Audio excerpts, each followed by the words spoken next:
Warning. This video relates to my own personal experiences in the past year and a half as a creator dealing with YouTube. Other YouTubers' experiences may vary. Now, let's begin. I love movies. I always have, ever since I was a kid. And RTE, the Irish national broadcaster, on a Monday evening at 5 p.m. would show old Flash Gordon serials starring Larry Buster Crabbe and say to itself, well, that's children's programming done for the day. Flash Gordon! Didn't think you'd get away with this, did you, Ming? Those serials gave me a yearning as I grew older to watch as many films as possible, from classics like Gone with the Wind. You know what I'm talking about? No, I only know that I love you. That's your misfortune. To the irredeemably awful, like Rawhead Rex. Oh, in the meantime, can I get you a cup of tea? Why'd you go yourself? I'll pass that suggestion along. Even movies that make you proclaim as you're watching them, I don't even know what this is. Like the Cold War Czechoslovakian comedy western, Lemonade Joe.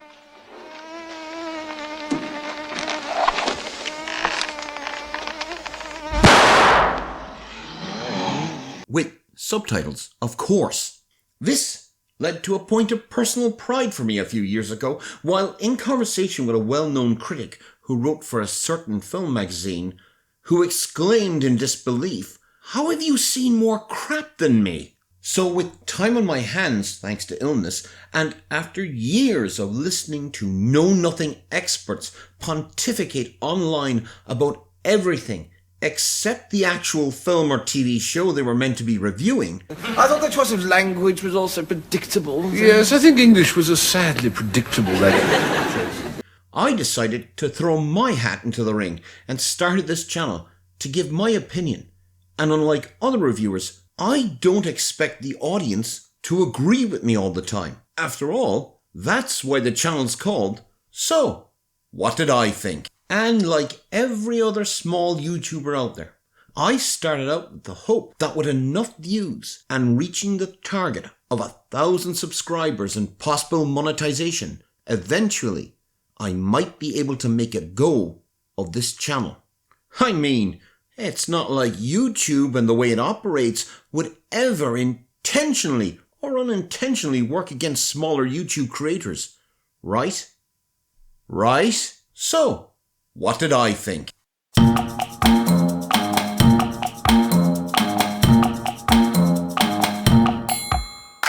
When I started this channel in late April of 2024, it's hard to believe now, but I actually had a plan.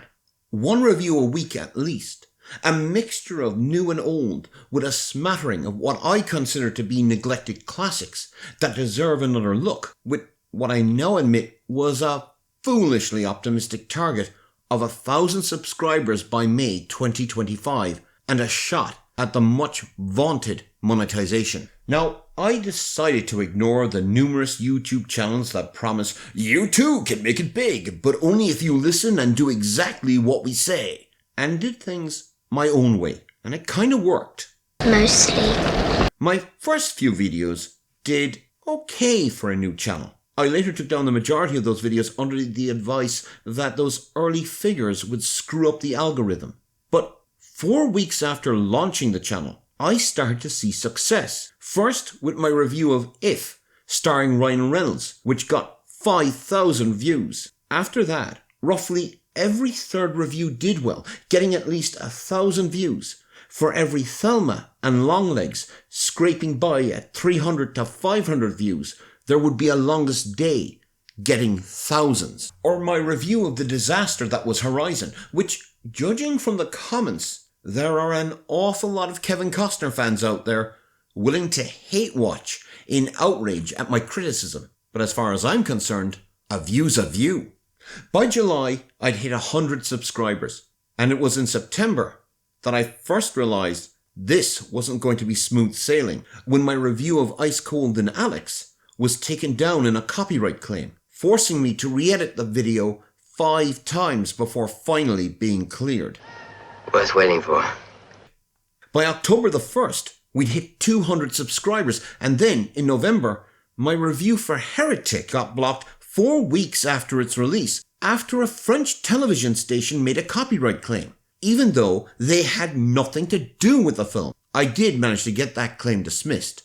Ah, the French.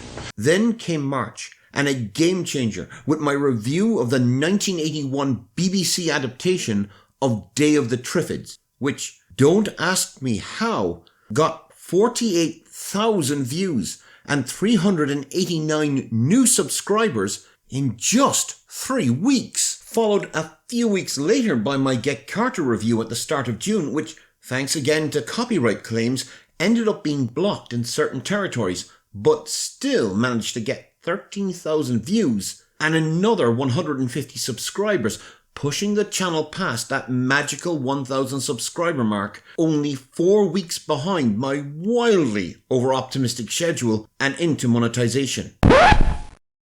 And it was here my troubles began. It started with my very next review of Battle Beyond the Stars. Copyright claims meant the video couldn't be monetized, but a few days later, I found the video had been blocked in North America, cutting it off from 20% of my audience. However, I left the video up lest it screw up those all-important YouTube analytics. But then again, I wasn't worried. There was always the next week and the next review.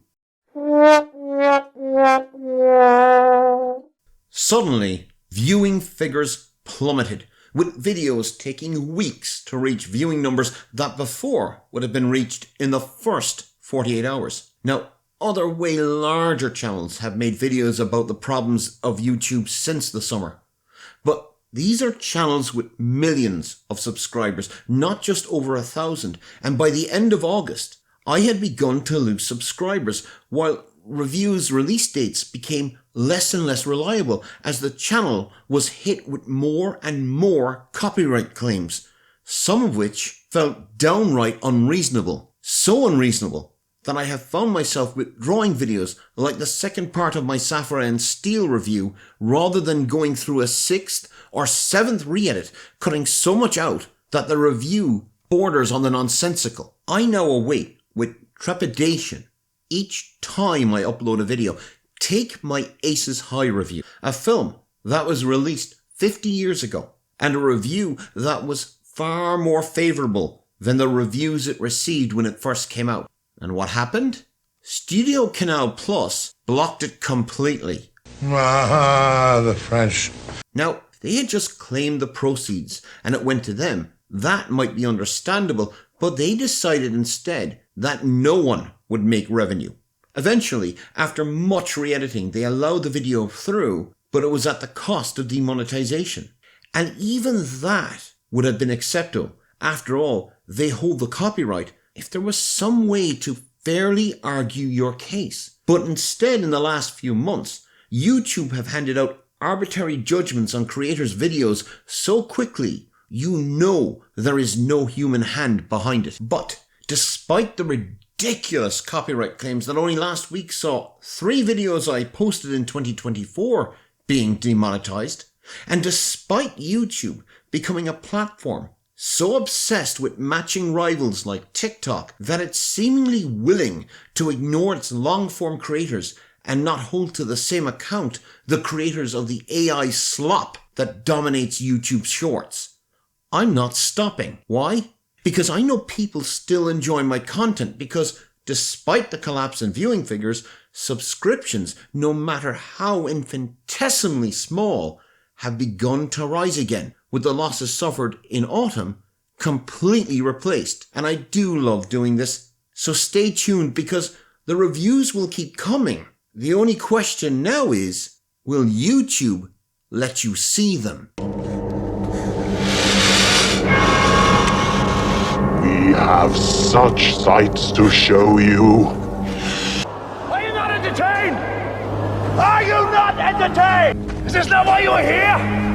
And if you liked this episode of So What Did I Think, and you want to see more, then you now know how important it is to click like and subscribe. Feel free to share this episode with someone you think might like it. And remember, always subscribe. Thanks for watching.